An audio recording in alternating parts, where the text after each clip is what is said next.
All right. Well, thank you so much for being here. You want to introduce yourself to the good people and give a little summary of why we're chatting today? Yes. My name is Dan Norton. Sorry to... I have a YouTube channel, which is youtube.com/DanNorton1. I'm a supporter of Ayn Rand's philosophy of objectivism. It's a philosophy of reason, egoism, and capitalism. So that's a little nutshell of the positions that I support, and I'm sure we'll have a lot to talk about. Absolutely. So to kind of preface it all, for the audience, this is super reductive, but to give a sense of kind of like where is this conversation going, and why do we feel like there's something to debate about. A lot of people compare objectivists to libertarianism. Obviously, I understand the distinction, even just one being a philosophical lens and one being a political lens. But I do think there seems to be a lot of overlap, even though I recognize a lot of objectivists that I've heard from don't like being called simply libertarian.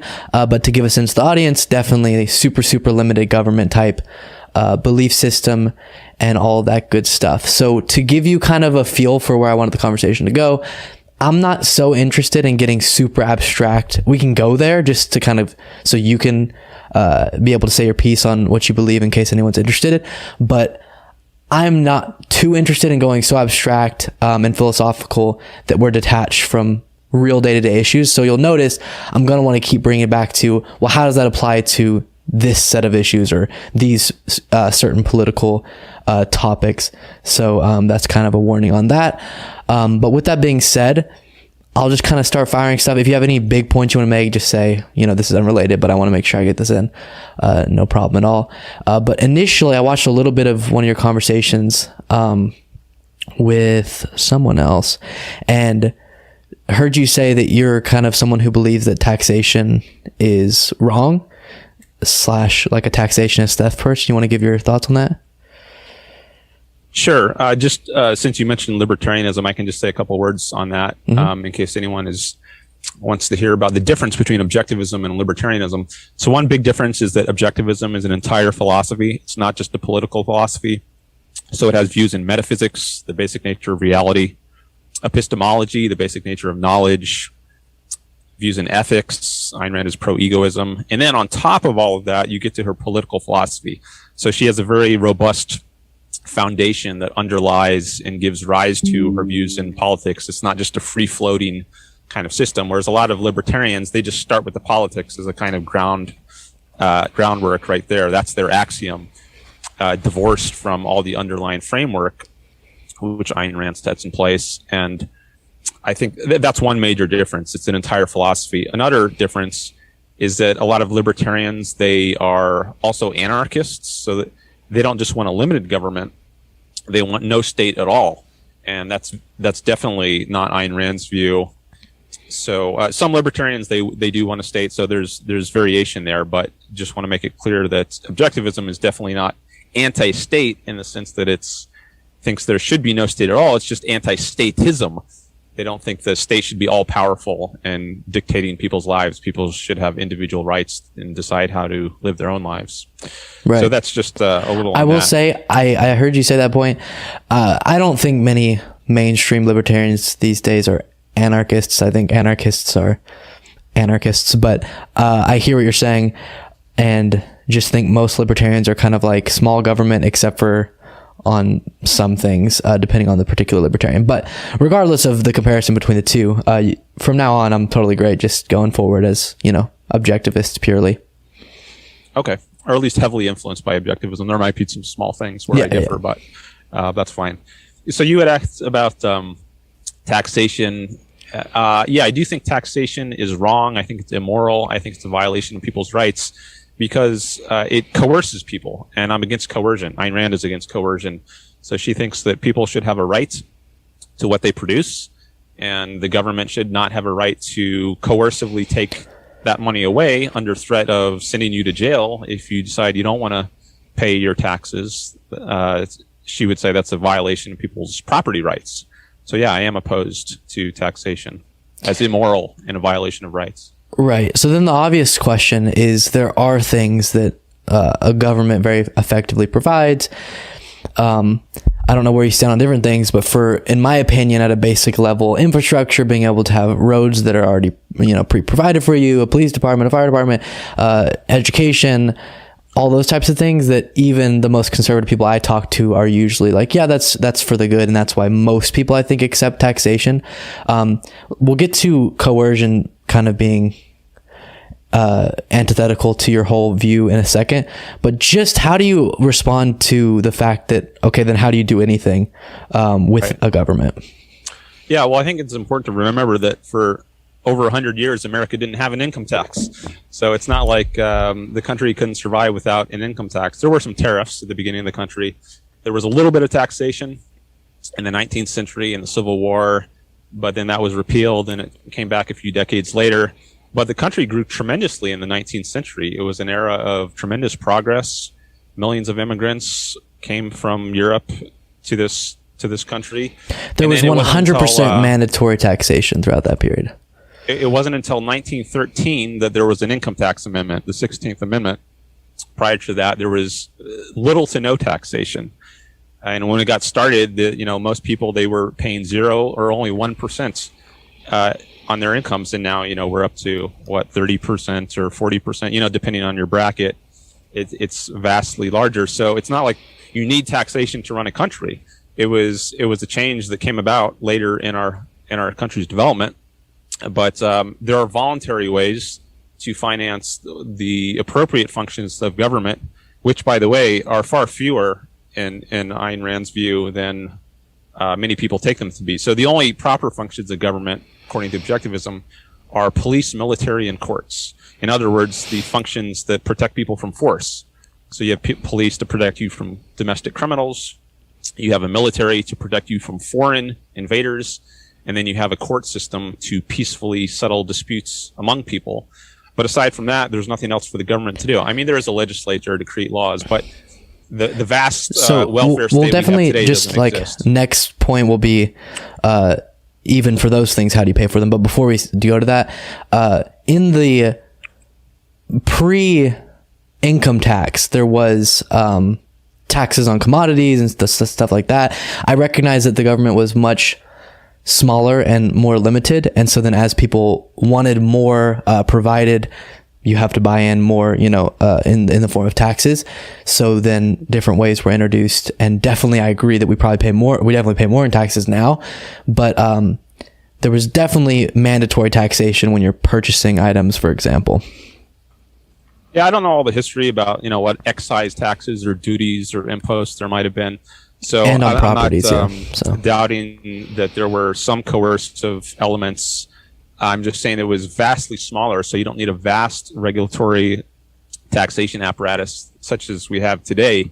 There is a way to finance government with no taxes, in my view. So I think if the founding fathers were entirely consistent, then I think they wouldn't have had taxes. It would have been entirely voluntary. But I think there was an so then break that down. What's an example of voluntary? Like a real, not, oh, this is fun in fairy tale land, but like, how would you fund very expensive programs such as the military purely through voluntary means without taxing people?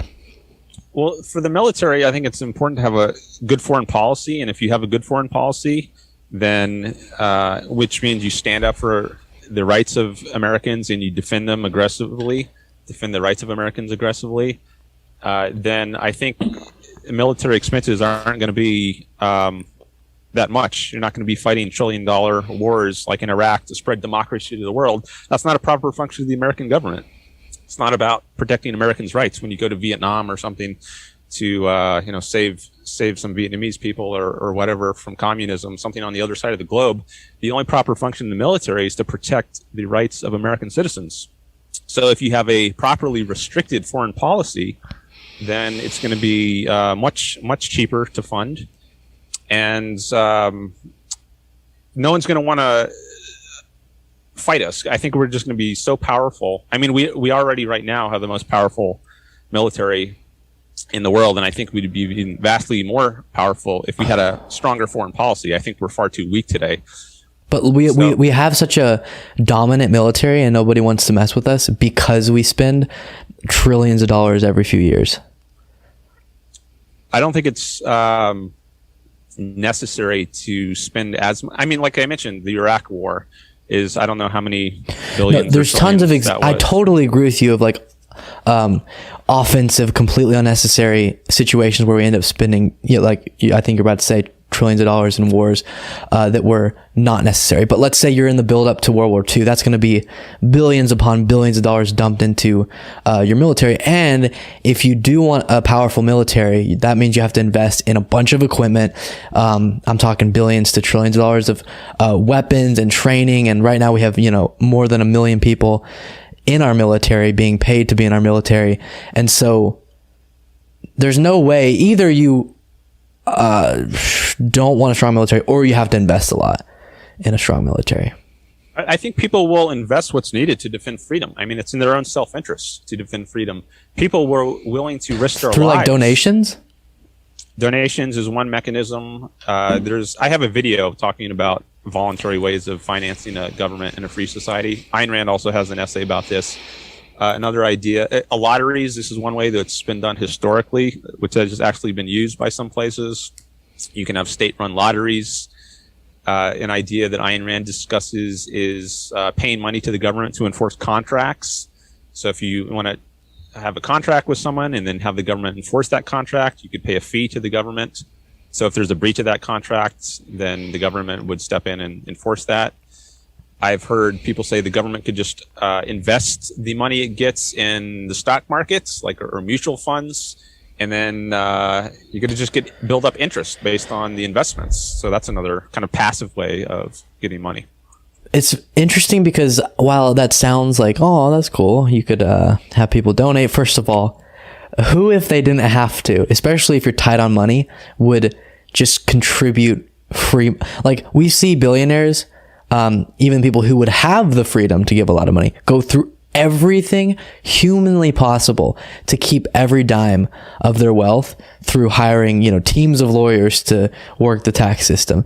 The idea that you would get enough money to fund all of these, even while limited, still pretty expansive programs, such as the military or police departments, through like people donating or people buying lottery tickets, and then that money going towards investment in the economy. I think that's silly, but I don't really, because it's too much of a hypothetical, don't really think us arguing is going to get us there, except for me thinking that would never happen. No one ever donate, and you thinking they would.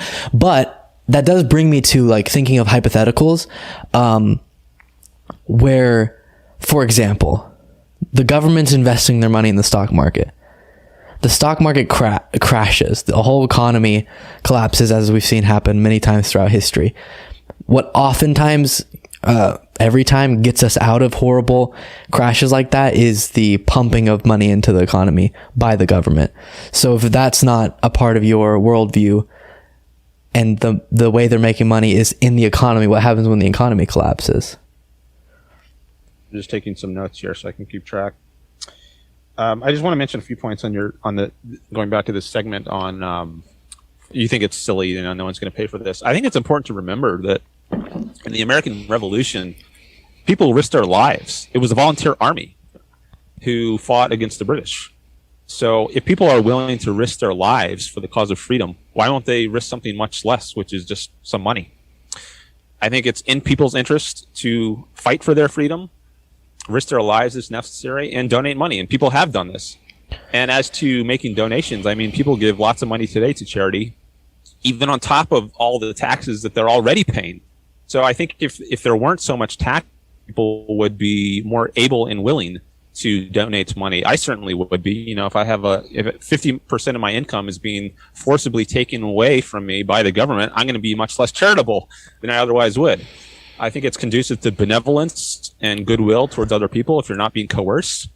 If you are being coerced, I'm not as likely to want to help you out. But if you ask kindly, I will much more be willing to help you out voluntarily. It's the same thing as like people who say, in a world where there wasn't expansive government programs to help the poor, that people would just step up and help the poor. It's like, well, why hasn't that been happening then? If people are just going to... It has happened.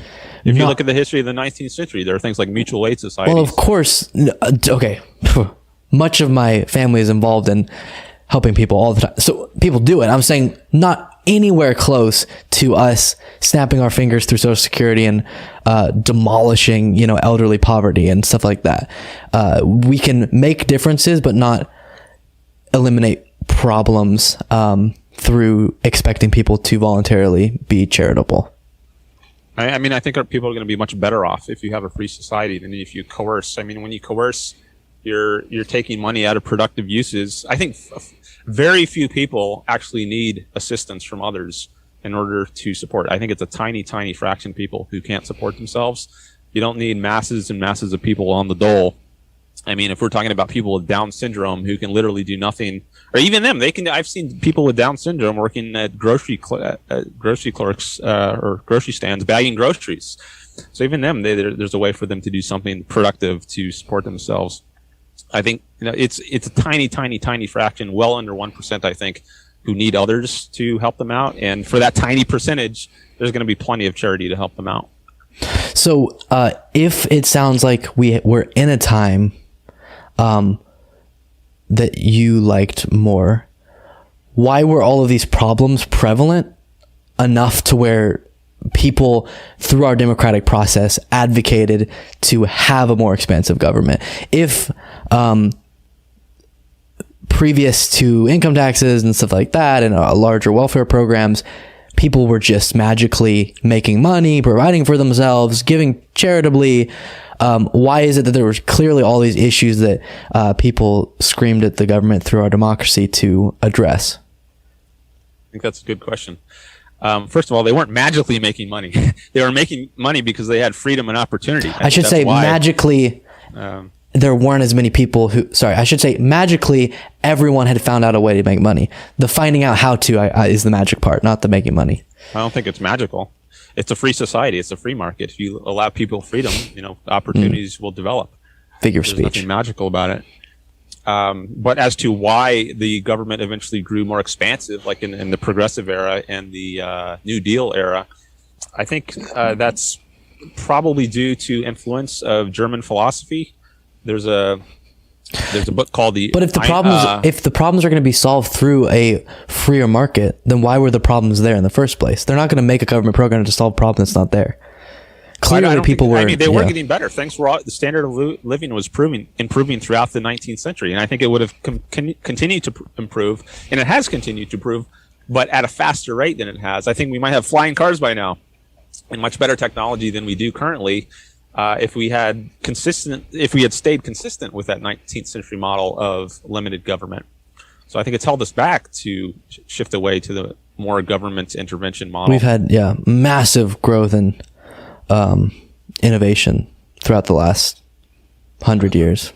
Not nearly as much as I think there could have been. I think there's been stagnation in some areas. I mean, there used to be we've gone backwards in some ways, like supersonic jets. We used to have that, and then they went away for a while.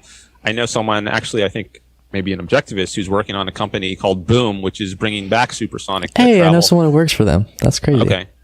Now, in areas which are much less regulated, like the computer fields, we have seen much more progress. So, tremendous progress in the computer industry, cell phones, internet, that sort of thing. But in more regulated industries, I think we are stagnating more. So this brings us to a perfect thing that always comes to my mind. When I think, debated with the libertarians primarily, but they similarly had the beliefs that you do. So regulation is something they always zero in on. And most of them, every time I pitch a regulation, it's like, okay, well, maybe that one's okay. Maybe that one's okay. Are you saying that genuinely, or like the government should do policing to protect property, life rights and stuff like that, military, and the third one you said? Court system. And the court system. And literally have no involvement in any other space? In terms of regulating, that's correct. Yeah, it shouldn't be regulating, because regulating is a form of coercion. You're forcing someone to wear a seatbelt. Roads should be private. That's another thing. Forcing someone to get a license from the government in order to practice medicine.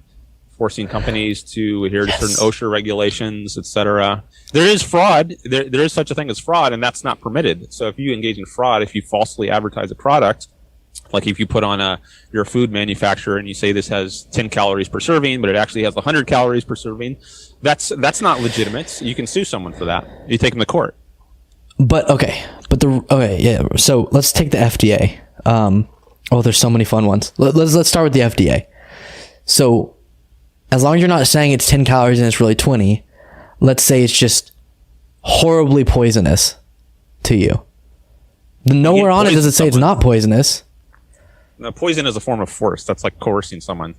Instead of like sticking a gun at someone's head, you're like, I don't know, shoving poison down someone's throat. But there's no regulatory body that's preventing companies from cutting corners, allowing terrible things to be put in foods, etc. No, it's the free market and the court system. So there's competition. I mean, if you kill your customers, you're not going to do well for your business. It's not good for your business to kill your customers, first of all, or to even harm your customers. You get a bad reputation. That's not true at all. Look at the opioid industry. What? Tell me about the opioid industry. Like, I don't know. Companies have made billions upon billions of dollars selling drugs, painkillers that get people hooked. And way too often lead to people overdosing. They're killing their customers. And it's, gotten them into a lot of trouble. But clearly, even whenever you understand you're going to get a really bad reputation, there's incentives there when you can make tons of money and then bounce. I don't know much about the opioid industry, but for one thing, just speaking more generally about drugs, I think drugs should be legalized. It's wrong for the government to criminalize them.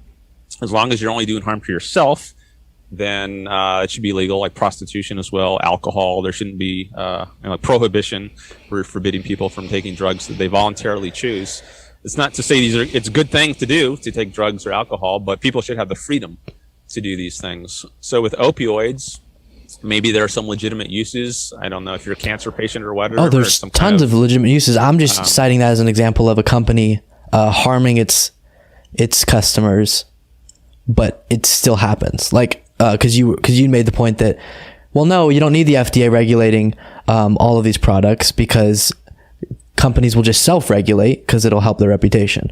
And I'm saying clearly that's not true because we see examples now, even when there is regulation, where they still will do harmful things to their consumers.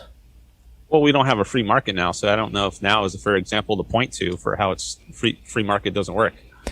Dan. Come on, you get my point. You have to understand what I'm saying. If they're doing it now when they aren't even that free, imagine if they were completely free. I need to know more. So you're saying the the opioid epidemic, right? A lot of people overdosing on opioids. Very little, like almost nothing about the opioid epidemic. So people a lot of times either because doctors got encouraged, paid off, or just genuinely had some horrible medical incident happen. They need opioids to get through the pain.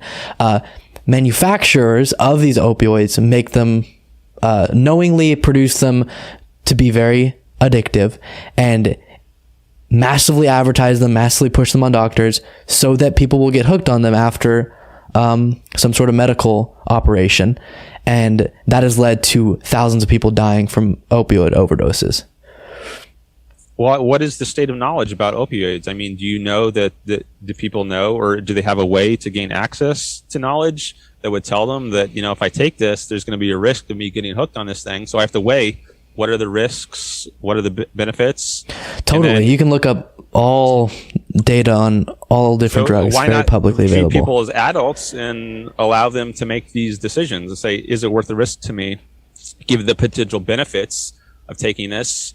Is it worth the possible risks, the side effects that might come with it? And then you let people decide. Because I would rather violate my no regulation belief and save a bunch of people's lives and just have some government regulation than... Well, it's up to them to save their own lives. How about that? If they want to. Because I think societally there's a risk I might get hooked on this and maybe bad things could happen. So maybe I should really think hard about whether I want to take some of this to begin with. I think societally it's very fair to recognize that it's not reasonable to expect everyone to make the right decision all the time forever. And so putting easy guardrails in place where when people do slip up, they don't end up dying. An example of that is seatbelts. I as someone who's not always making the best decisions all the time, have driven with my seatbelt off, but because it's required, I tend to wear it on. And if I got in a car wreck, that could have been the thing that saved my life.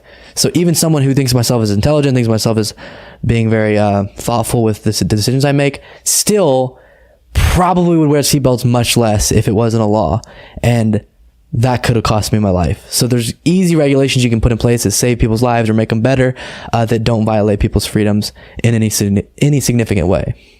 Well, people should be free to be irrational. I mean, it's not the government's place to force people to be rational. There's all kinds of things that are irrational. Like, I think religion is irrational. Do I want a law passed that forbids people from going to church or the mosque or the synagogue? No, I think they should be able to do that. Likewise, I think it's irrational to drive without a seatbelt, at least if you're going at a high speed.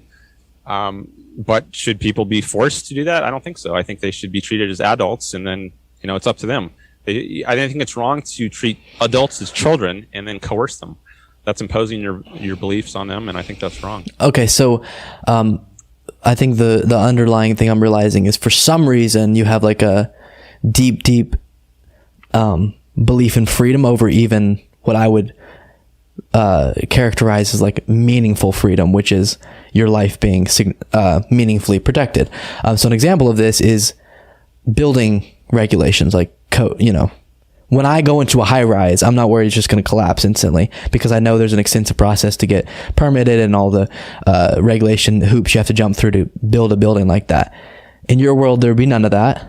So as we see in countries that have less regulations on buildings, we in the United States have much less disasters where buildings fall down. That's why that one in Florida was such a big deal a year ago or something, compared to less developed countries that are less organized in that sense, that have more buildings just randomly collapse. Well, U.S. is more free than most countries in the world, so I don't know if pointing to countries is helping your case that putting more regulations is. Other countries have less regulation than us on building codes, for sure. Well, what about there's also history of how long has the free market been able to operate in these countries? Have they developed? But that's okay. Are you saying that as an adult, I would have to research the building that I'm about to walk into to find who built it, research to see if they're credible, to make sure that I know the building I'm about to walk in isn't going to collapse on me? Because I like being able to walk into any building and knowing, hey, if this got built here, it had to be approved by a governmental body, and that makes me feel safe because it's somewhat, stringent. I don't think there's no, to use the word magical, there's no magical government stamp of approval that's going to protect you. I think the profit motive protects people. As I said before, it's not in your interest to kill your customers. No, but that's wrong. Oh, but it is, though, because sometimes it is. You see so many, literally the entire 2008 financial crisis was because they were making bad decisions that eventually were going to harm their customers, but it made them a lot of money in the short term. People do prioritize short-term profits over long-term, health of their customer or safety, whatever. That's just how we see time and time again that happens.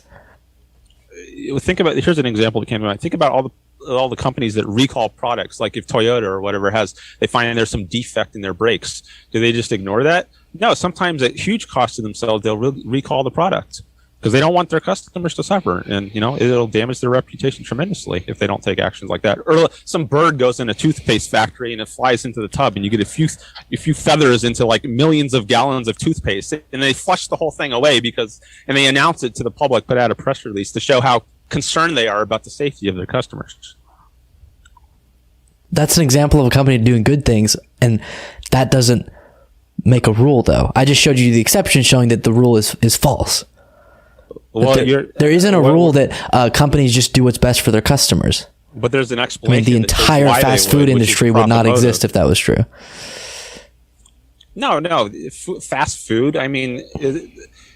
If you're, I don't think people know that fast food is not the healthiest kind of food you can eat, but I don't think, just like religion, I think that's unhealthy for your mind, but that doesn't mean it should be outlawed. Likewise, I think we have to treat adults as adults and leave it up to them to make responsible decisions about Well, I'm not What is saying healthy food I'm not for saying me we to should eat? ban fast food. I'm saying I can list off a bunch of examples of how companies, what their interest is profits. A lot of times short-term profits, and we have a massive handful of examples. 3 have been listed so far of companies doing things, even whole industries doing things that are not in the benefit of their consumers, that harm their consumers significantly, but cutting corners or whatever they could do to make more money is oftentimes with the way they go. Not always, because sometimes, like you're stating, companies are interested in their long-term reputation, stuff like that. But it is a characteristic of many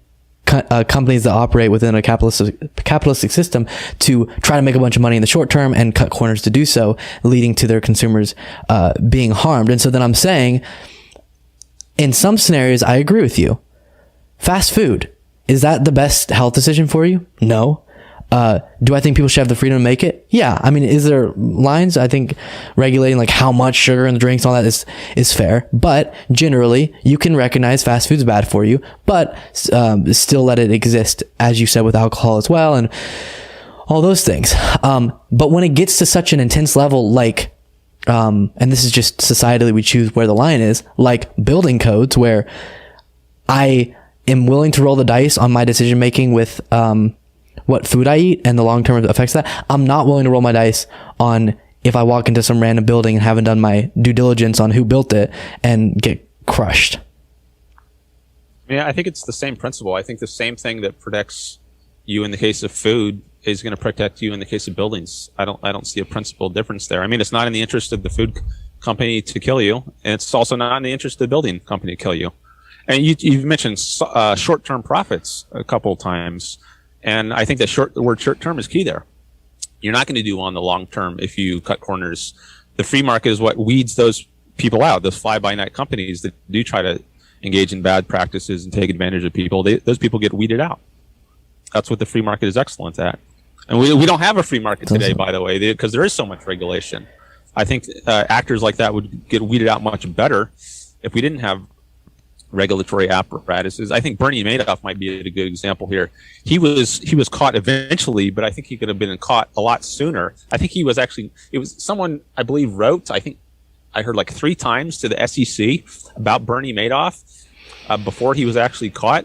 But the SEC is so busy looking over the shoulders of people who are innocent, who there's no reason to suspect or engage in any kind of fraud or bad acting, that they're not laser focused on the criminals. So it takes longer to weed out the Madoffs, et cetera. So I think without regulations, if you restrict the government to doing exactly what it should be doing, it'll do a better job at it. So then, because every time I hear that well articulated, it's like, huh. And then 1,000 examples come to mind that prove that not to be true. So the EPA, for example, one of the things that companies do a lot, which is not in the benefit of society, but they do it anyways, is they dispose of their toxic waste in irresponsible ways. That's how a lot of pollution is caused. So let's just use like an example that has happened, but I might tweak the details just for hypothetical. So factories on a river, let's say, and they produce some product that produces toxic waste, and the easiest thing for them, quickest, costs $0, is to dump all the waste in the river. This is a real example, dumping toxic waste into bodies of water. Then that waste goes down the river and harms people's drinking water. There's no regulatory body that says that's not allowed, prevents that, but is absolutely something that companies do and would do in any world in which they're allowed to. Yeah, this is why I think property rights need to be well defined, including rights in waterways. So right now, there's a lot of public lands. I don't know how much. I think I've heard like over 50% of land in the government, like especially if you go out in the western part of the country, is public lands. But if we clearly define rights to things like rivers, then you can say, look, you're not allowed to stick your waste in this river when it's going to flow right down in the stream into my section of the river. But if you just have these commons where no one in particular owns the land, then you can run into these sorts of problems.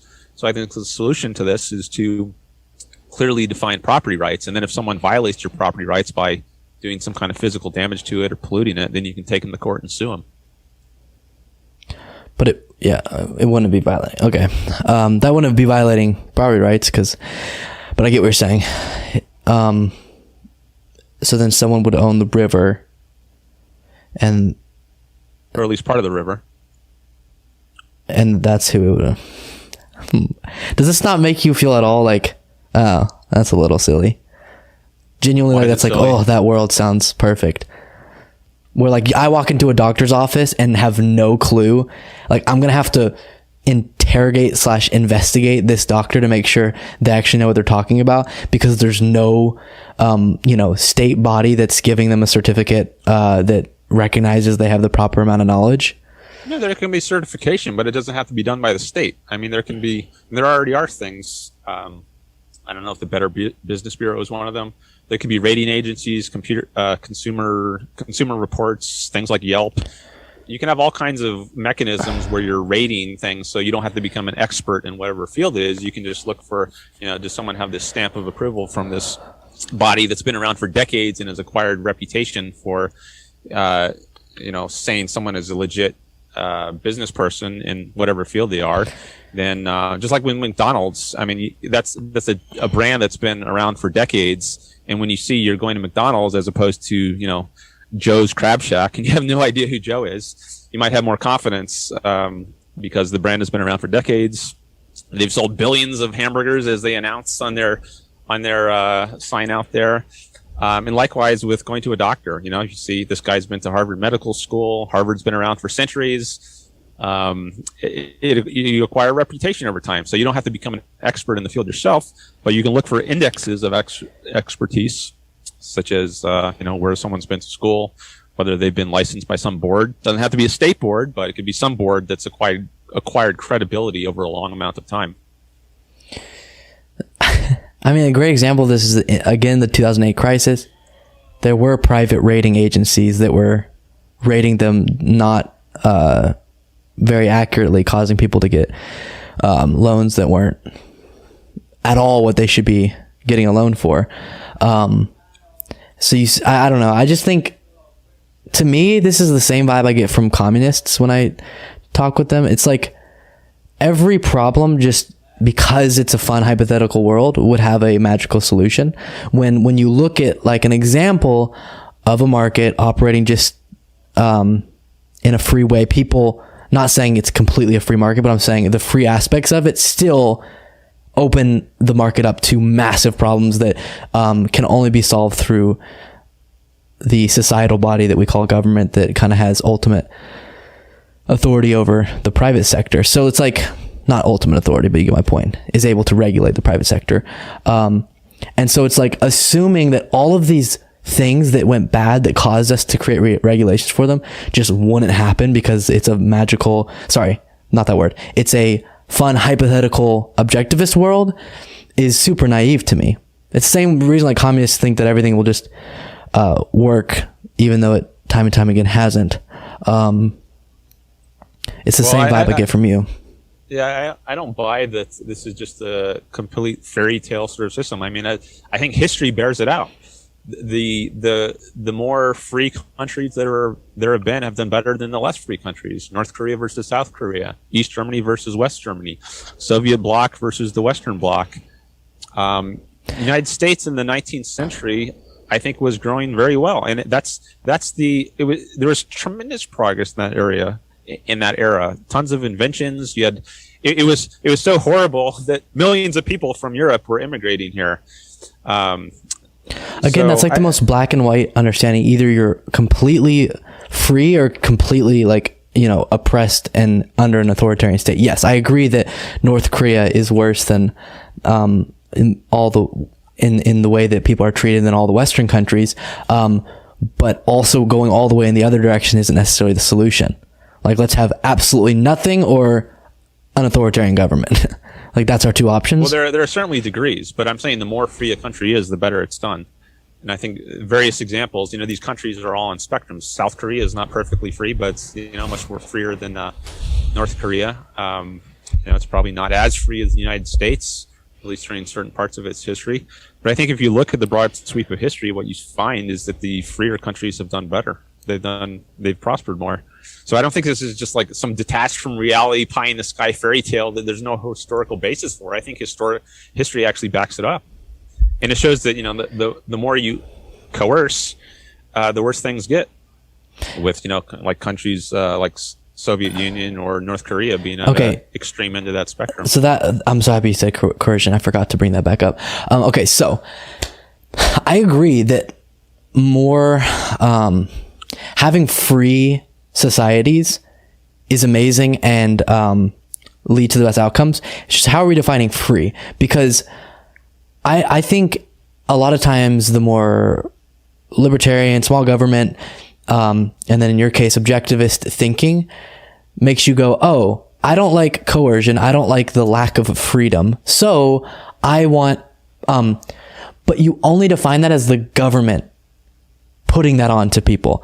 But whenever you take away completely any intervention of the government, you're going to have coercion. You're going to have the lack of freedom. It's just not going to be coming from the government. So, for example, monopolies. Why was it something very early on that people within our government established, like we should have the ability to break up monopolies?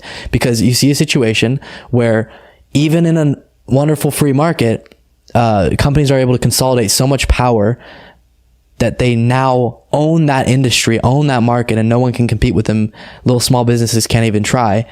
And they end up being able to, an example of this is insulin, jack up the price 10x on people. That's coercing people out of money that they should not be having to pay for a life-saving drug.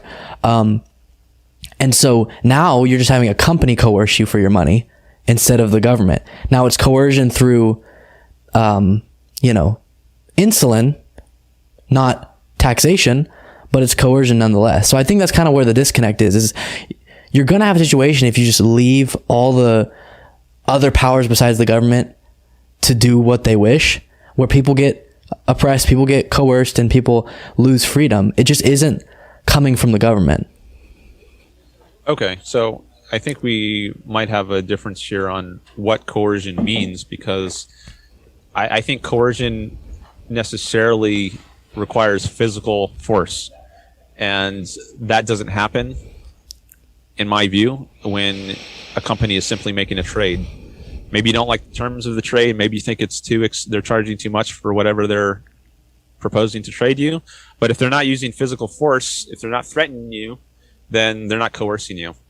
So sometimes an example that I like to use is islands cases. I don't know, maybe you've heard some of these. Vosh has his coconut island example. It's just kind of vulgar, so I won't use exactly that. But if I'm on an island, or both of us are on an island, and I've got some food supplies and you don't have anything, and I say, I'll give you some of my food if you do something really distasteful, or like eat worms or something. We can make it less vulgar than Vosh's, or if you just if you do jumping jacks for a week straight and you just do nothing else, I'll give you one coconut if you do that.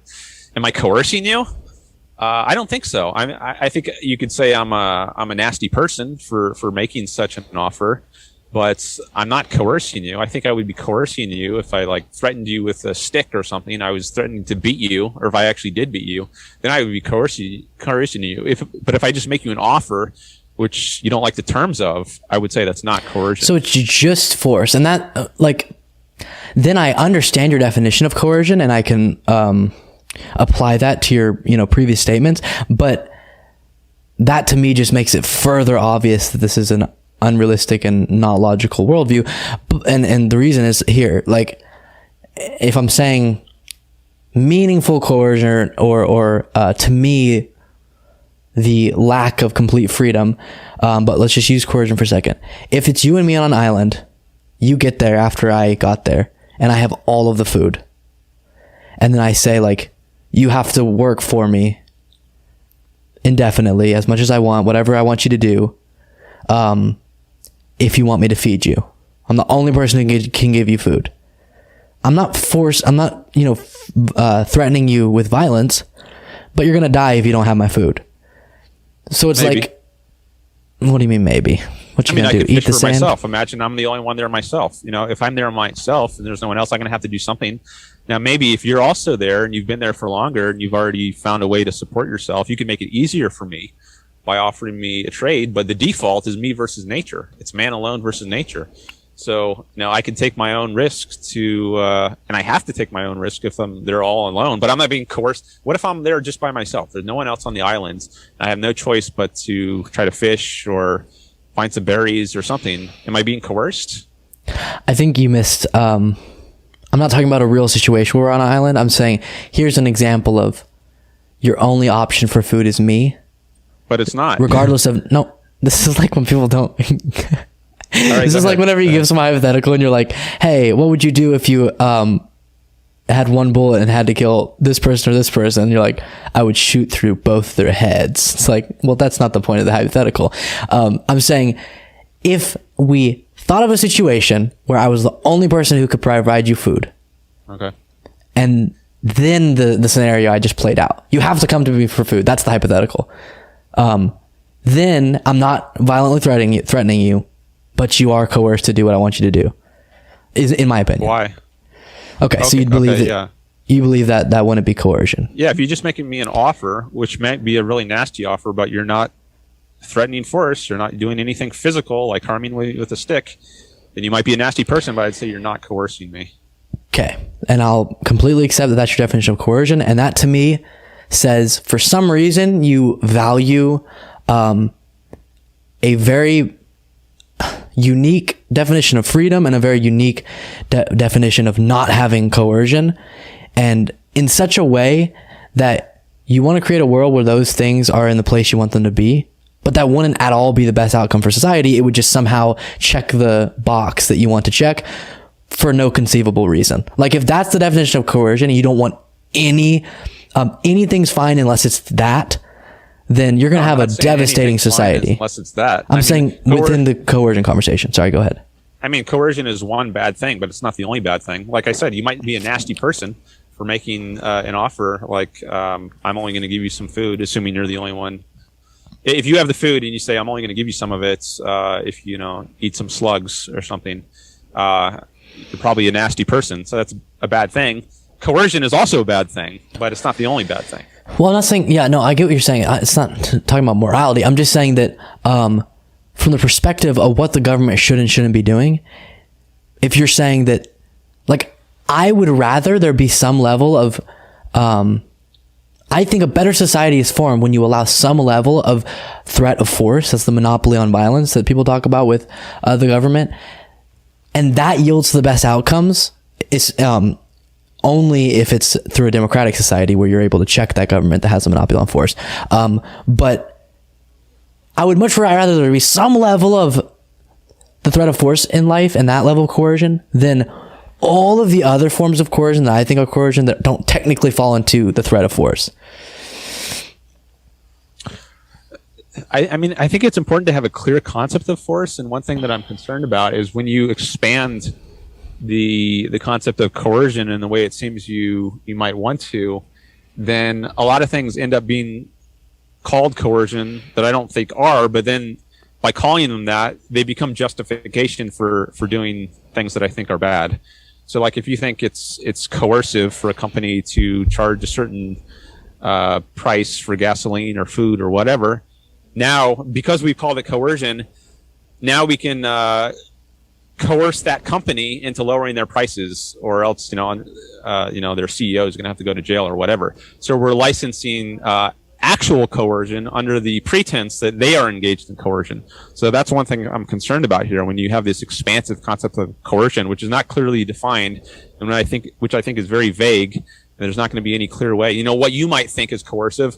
Maybe you think it's coercive to charge, I don't know, $50 for a gallon of gasoline, but someone else thinks, it's already coercion if someone charges $25, and somebody else thinks it's coercion if you charge $10. This is highway robbery. We're not going to let them get away with that. We have to, defend ourselves.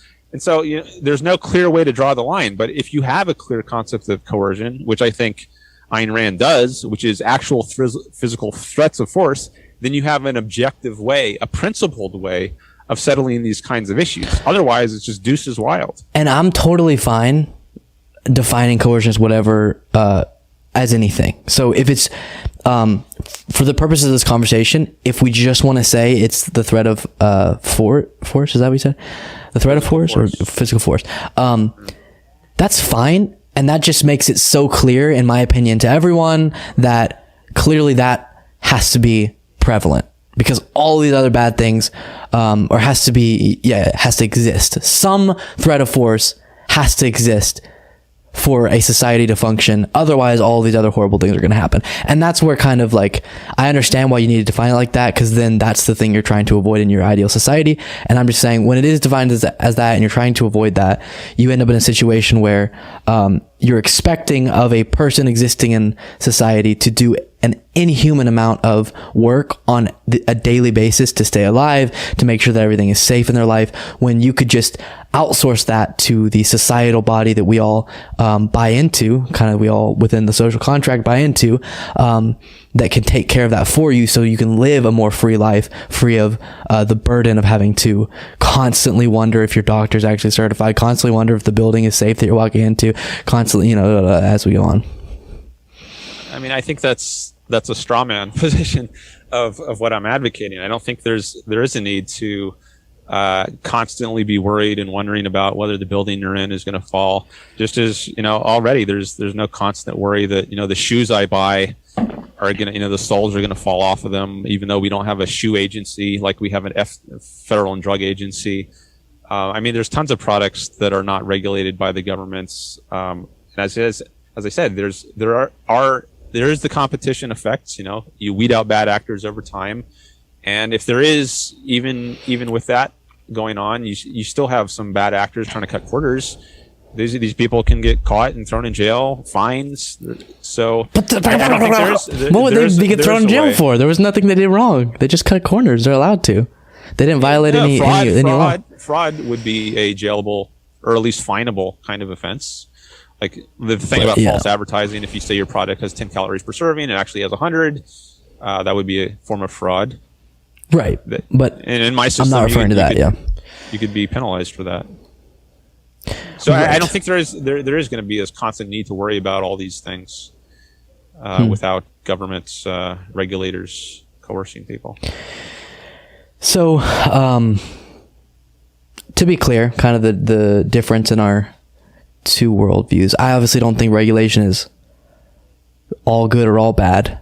I think you could over-regulate for sure. You could under-regulate. You could have too many government programs. You could have too little government programs. It's just finding that balance. And based on every real-world example, I can think up a world where you allow some government intervention outside of just the things you've outlined is a much safer, happier, healthier, even freer society, in my opinion. Even if that means, in a sense, you're coerced to pay taxes, and you don't believe that. And I think that's kind of the furthest we can go. Is there any other kind of main thing you wished to have said? Well, just one thought on that last point. Is a question I would put to you or anyone who holds your sort of view is like, where do you draw the line? So you say that I think, maybe there's such thing as over-regulation, but we got to have some. Maybe some taxes are too much, but some amount is okay. But where do you draw that line? I don't think you have a principled way of drawing those sorts of lines, and I think that creates a problem. There's no, and it can create slippery slopes as well. Like, I think taxation might be a good example here. Like when it started, people are like, it's crazy. You're going to tax us like 3%? That's crazy. We've had no taxation for decades, or for maybe an entire person's life back in the 19th century. Now you want to tax us 1%? And now, look what it's up to. 30%. If you can tax 1%, why not 2%? Not just one more percent. If 2%, why not 3? Why not 4? So where does it end? If you don't have a principled way, a principled reason, then it's just subjective and arbitrary where you draw that line, and it becomes a sliding scale. It's definitely going to be subjective, as is every prescriptive statement on how our government should operate. Even thinking that being free is a good thing. Who Is that objective? Well, not really. What we have to do is look at, the great thing is because we have a good amount of history in multiple different countries, as well as looking at countries in the modern day, you look at how effective current systems work right now. You look at historically how different things have gone. And then I think that's why you set up a democracy that, as much as it's annoying, operates pretty slowly. So people have a say, but because there's a lot of checks on power, you can't swing too much in one direction or another. That's why we see our government operate pretty slowly in change, in the change metric. But understanding that, like, let's say there's a spectrum between black and white. A lot of that's gray, right? Neither of us could tell you exactly when it becomes black to gray and then gray to white. But we know there's a black on one side and white on one end, and there's a gray in the middle. So yes, of course, in the gray area, knowing exactly where that line is a constant journey. But if the best place is in that gray area, just because it's going to be a constant push and pull of, do we go more in one direction or another, doesn't mean we shouldn't attempt at all to be in that space and just go to one radical end or another. And as we've seen, programs that were fought for, that some people thought were good, some people thought bad, that have been implemented, have made people's lives materially better. And that's awesome, even though, of course, you can't know for sure, especially in a democracy, how far something will be taken. Where is the tax rate eventually going to go?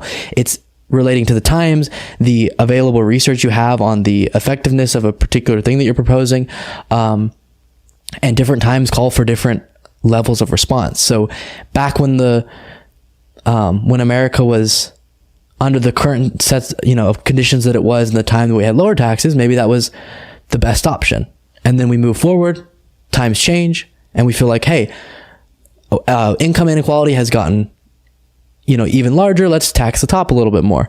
So no, I don't think it's like objectively 5% is the number we need, or objectively 3 major government programs, or it's just, what does the moment call for, what problems need solving, and then how does that work within the democracy?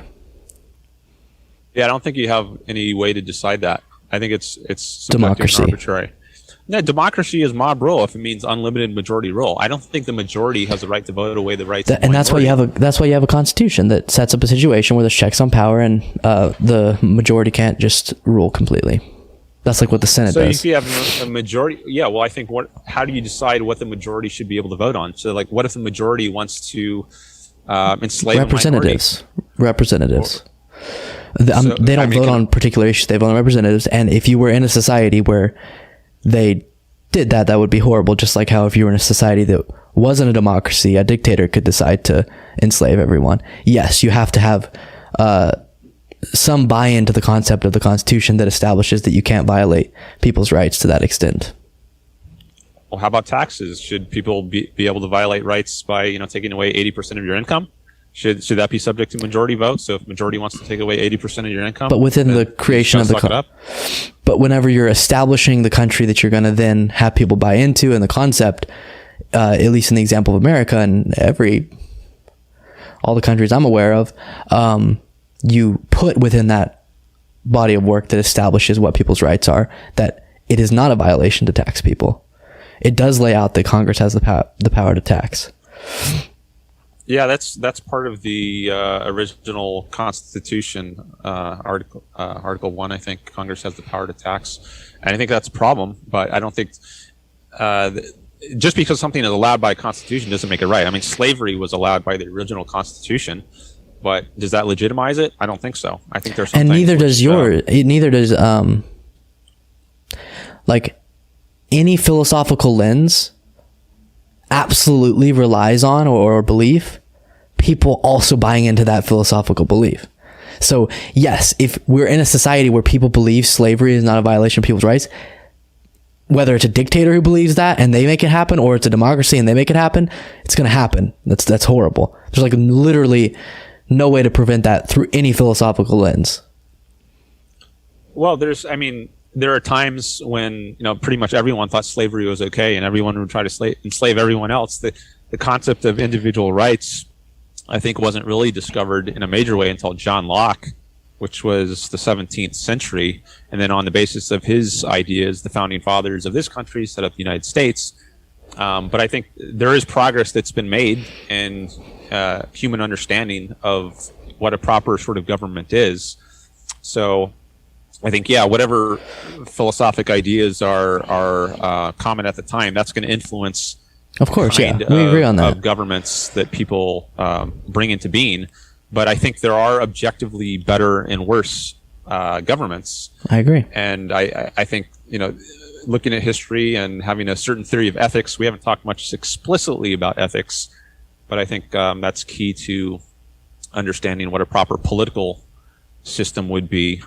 But I mean, I don't think it's subjective. I think it is objective as to what is a good sort of government to have. And I think one that has an objective concept of force or coercion is that's important, to have an objective concept of force. If you don't, I think that there's something fundamentally wrong with the sort of society you're envisioning. And it's not going to be stable either. So unfortunately, because I don't think, correct me if I'm wrong, we don't have an example of the society that you hope for, nor me. So neither of us. Well, we have something close to the one. I think that late 19th century America is probably the closest a country has ever come to the sort of system I envision. And yeah. The funny thing is, in the example, you said that my lens would allow for situations like slavery, and that's a perfect example of the significant oppression of black people in the time you're talking about. No, late 19th century, this is after. Oh, there's Jim Crow. No, yeah, I said oppression. I know, past slavery. Yeah. My point is, though, let's just say because of that, because clearly that's coercion. Slavery or Jim Crow? Yeah, yes, both. But I'm saying, like, clearly there's parts that weren't ideal. So now we're looking at, and mine too, of course. America's not perfect now, and it's more regulated than it was before. So the only way that we could, quote unquote, objectively know which system was better is to have like defined metrics that we value. And the process of valuing certain metrics, because that's how you get to something objective, is you have to be able to measure something. And us deciding which things are valuable to measure is going to be a subjective process. So I might say, I want GDP to be higher. I want, unemployment to be lower. Like, what leads to those things? Or poverty to be lower, infant mortality.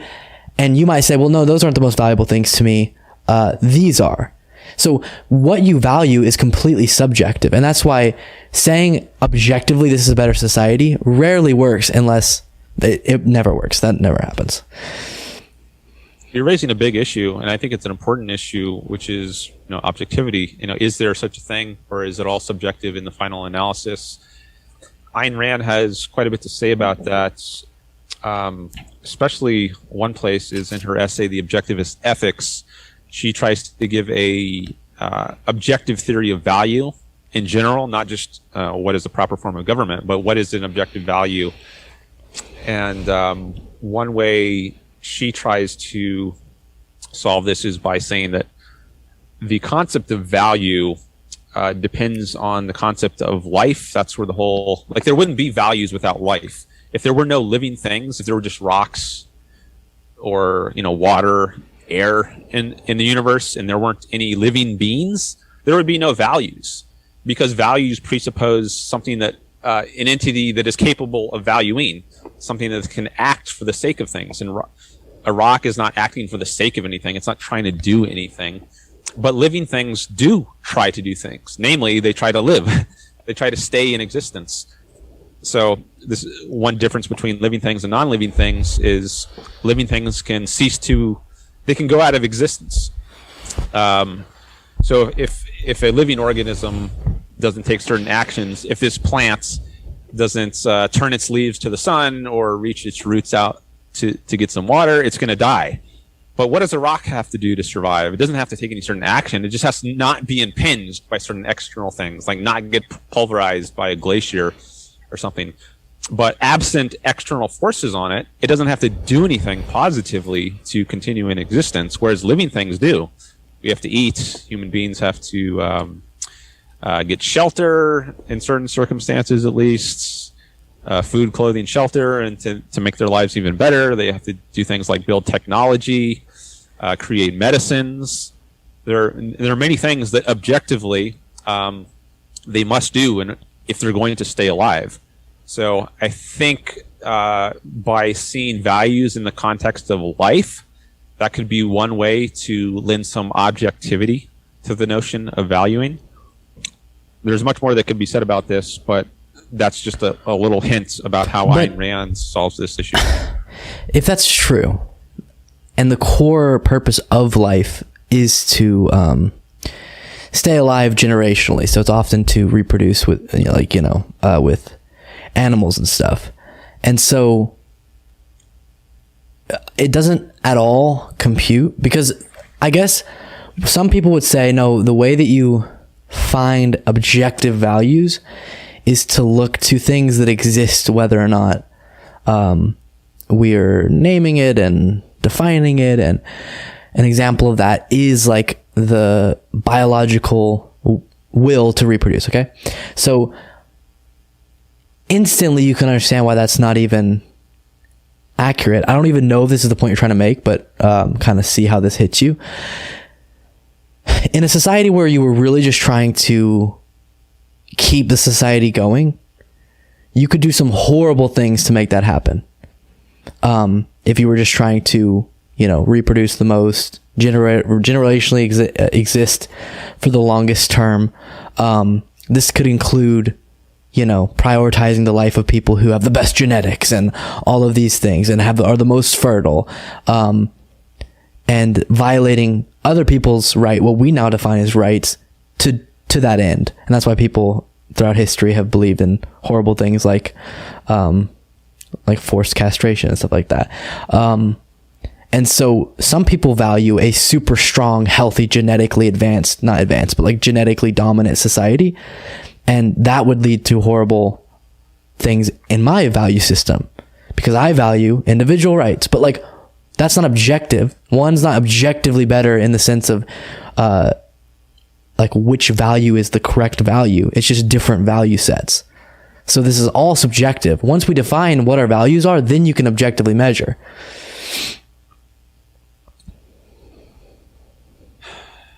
So, I mean, so you think it's in the final analysis, it is all subjective, but then here's a question. Where did you originally get the notion of good or of value? What gave rise, what experience of yours, if it was an experience, where did you originally get this idea of good? Because I think if you can answer that question, that might be a lead to finding objectivity. Well, no, my answer will show that it is subjective. I mean, some people believe that it comes from God, but I think you can't deny it comes from the environment that you're in, the family that you're raised by. Those are where your values come from. Hold on, with God, I don't think that can be the original source of it, because let's say you're a baby, you don't understand words yet, but you value things. I mean, you value your mother's milk. Let's say you have this experience that you enjoy, but that's a natural thing your body knows to do to stay alive. And I agree with you. Wanting to stay alive is a characteristic of life, in nature. Well, it doesn't even know anything about that it's alive yet, but it has pleasure. Certain things I think this actually could help provide some objectivity to the notion of values. Pleasure. So we have a biologically inbuilt pleasure pain mechanism. So we come into this world built in a certain way, such that if you eat food when you're hungry, it gives you pleasure, not pain. And if you trip on a rock and scrape your knee, it causes pain, not pleasure. there's no choice about that. That's just the way that we are built. Some things give us pleasure and some things give us pain. And I think that can provide an objective basis. And I think that's our original. I asked you where you originally. That's not how you define if something's good or bad. Because I think people can get pleasure out of raping somebody. Get the concept of where does the original idea of good and bad come from? I think it comes from pleasure and pain. Now my point is we do define what's good and bad in, societally, which makes it a subjective conversation. Wait, we define good and bad societally. Yes. Some groups that you're in think some things are. For example, I've been in spaces where being gay is heavily looked down upon. It is their value system leads them to believe that is bad. And then I've been in spaces where it's celebrated. So clearly, groups define what is good, what is valuable, what is admired based on a bunch of subjective beliefs and factors. Well, when you say groups define, I mean, human beings are, individuals. Groups are made up of individuals. So, some individual in a group can say, I don't like gays, or I do like gays. And then it's up to other individuals to also make that decision. If my next door neighbor tells me, which is subjective. Well, wait a minute. I don't see that follows. The fact that there are different opinions, I don't think means that the nature of the opinion is necessarily subjective. Like I'm of the opinion that 2 + 2 is 4, and that the Earth is round. Now, if someone else is of the opinion that 2 + 2 is 5, or that the Earth is flat, we have different opinions. But does that mean that my opinion that 2 + 2 is 4 and that the Earth is round is subjective? I don't think so. I think I have objective reason. But you're talking about measurements. Yes, and like things you can observe in the physical world. We're talking about values that are not anything you can measure. Yes. Okay. Now going back to the pleasure pain thing, if I think that eating food when I'm hungry gives me pleasure, and now that's something I think anyone is going to experience, like regardless of who you are. This is one reason why I think going back to the pleasure pain mechanism, which is biologically inbuilt, can be a source of objectivity. There's some things which just give you pleasure or pain, whether you want them to or not. But that's not factual, because if you experience the pleasure of eating certain food too much, you're going to harm yourself. Sure, if you eat it too much, but if you eat it in the right quantity, it gives you pleasure. But you're killing me, because you're saying that we can derive objectivity within our analysis of what is good and bad in society. Like, we can define what is good and bad in society and what values we should seek out, what values we value through objective measurements and through an objective worldview. And I'm saying that's impossible, and you're saying no, it's not, because we have pleasure and pain, which are like inherent, so you can derive objective analysis from that. And I'm saying, well, no, because you can do a lot of things that feel pleasurable that are not good for you within what we define to be as good.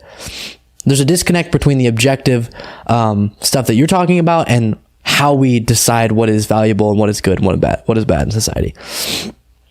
Well, I think there are many steps. Like, you can't go straight from, food gives me pleasure and scraping my knee on a rock gives me pain, to we should have a laissez-faire capitalism government. That's a huge leap. I think there are many, many, many, many steps. And you think all those steps are objective? They can be. You can make mistakes along the way, and I think part of the process, part of the challenge of being a human is figuring out what the right steps are. And as I mentioned, like, getting to the stage of understanding what individual rights are took until John Locke, and I think even he didn't get it fully in the 17th century. He thought the rights came from God, and I don't even think there is a God. So I don't think he had a fully consistent concept of rights that was entirely coherent with a rational, logical philosophy. But I think he made a lot of important steps in the right direction. And I think Ayn Rand completed a secular understanding of the theory of rights. But humans have existed for hundreds of thousands of years, making all kinds of mistakes and false starts. But I think ultimately there is an objective story you can tell as to why a certain political system is objectively the best, but it's not obvious. I think it does take a lot of explanation, and you can't just go from the biological fact that certain things give you pleasure, certain things give you pain, to it immediately follows from that capitalism of the sort Ayn Rand advocates is the proper system. Here's what happens, just so you're aware. Yeah. Like, this is what's happening with your ideology. When you picture, well, that's a big jump, it's because somewhere in there that you're jumping from objective to subjective. So you're thinking to yourself, oh, I can kind of come up with these objective things, how we, crave food and we eat it and that keeps us alive. And that's kind of like a inherent process. And it's clearly a long jump all the way to objectivism, but you could get there. But I'm saying you can't get there without at some point saying, we value this because we value it, not because there's an objective measurement. You can have an explanation for it, but what is good is up to humans' decision making, subjective view on the world. So even valuing individual rights, like let's say that you were someone trying to craft a society and you thought, I want to keep the society alive. That's why I want as many people. That's going to be the best chance for it to across generations last a long time. That's my goal. I value that. And so I'm going to have it set up where, how do I not say this in a really gross and vile way? Like, women's rights aren't respected in getting pregnant over and over to make as many babies as possible. But then I would say that's bad because I value individual rights. That would be violating the woman's individual right, to bodily autonomy. So then that's just like a subjective decision. You could think generationally bigger populations is better. I could think individual rights with smaller populations is better. There's no way you can objectively come to a conclusion about what is good and bad in society. Once you define what you're aiming for subjectively, then you can decide which measurements you'll measure and measure those objectively. So I can say, I value unemployment, and we can objectively measure unemployment. Okay. I think some things are optional. So, for example, chocolate and vanilla. I mean, you might like chocolate. I might like vanilla. I'm not going to say one is objectively better. Like, we should both like chocolate or we should both like vanilla. No, there are certain things which I think are properly individual matters. Or career. You might have a passion to be an engineer, and someone else might have a passion to be a dentist. And I'm not going to say one of those is objectively better. But I will say it's objectively better to eat chocolate or vanilla rather than mud if you're a human being. Also, I will say it is objectively better to be an engineer or a dentist rather than a serial killer. So I think there are certain limitations, but even which then, you can say are objectively. I don't think we're going to get anywhere with that, because then it's like, well, why? The reason why we don't like serial killers is because violating the right to life of the people that the serial killer is killing. But valuing life and valuing not taking away others' lives is a subjective value. But we're not going to get anywhere with that. I think we have too big of a gap on this one. But I think we'll have to wrap it up there. Is there anything else you want to say? It's been a pleasure. You're fun to talk to. Yeah, thanks for having me on. I appreciate the opportunity. So I don't have any. I'm sure we could go on forever with this, but yeah, feel free. We'll schedule another time at some point, because I'm sure we could do a whole nother conversation. Okay, yeah. Maybe I should just drop a link in the chats if that's okay with you. And I think it's every time they try to send me links, it doesn't take it. But okay, well, I can just say what it is again. My YouTube channel. Say it, and then when I upload this to my channel as a video, I'll put it in the description. Okay, so It's youtube.com/Dan Norton1. And I'm also on Twitter at Dan Norton111. So you can follow me there. Thanks again for having me on. I appreciate it. Awesome. Have a wonderful evening. All right. Bye-bye. Bye.